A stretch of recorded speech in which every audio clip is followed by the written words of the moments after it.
Как минава един мой ден тук в сърцето на Родопите? Ставам рано, още преди слънцето да се покаже напълно. Обичам да започвам деня си със спокойствие. Първо е гледката. Отварям прозореца, излизам на терасата и поглеждам напред. Дишвам дълбоко от чистия въздух. След това се отправям към реката. Това е моят момент за освежаване. Ледената вода, която те събужда истински. Чувствам се жив, чувствам се свързан с природата. А около мен са кучетата и конете.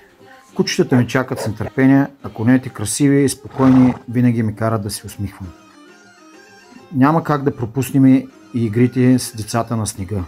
Те се надпреварват шейни, понякога просто се спускаме с ски или просто стоим и се забавляваме с многото неща, които може да се правят тук. След обяд идва време за малко движение.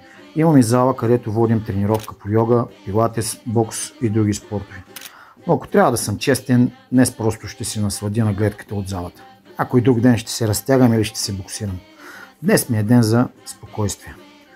А после идват и забавните моменти.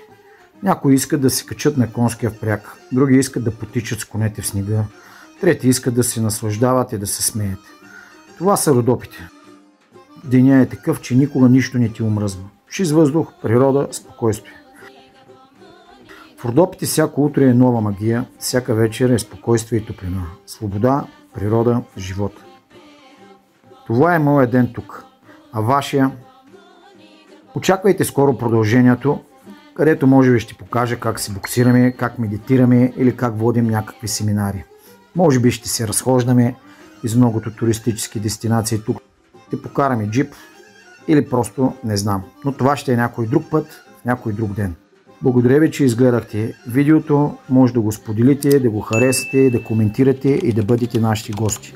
Ако моята и вашата концепция са близки една до друга, ще се радвам да сте част от нашето приключение.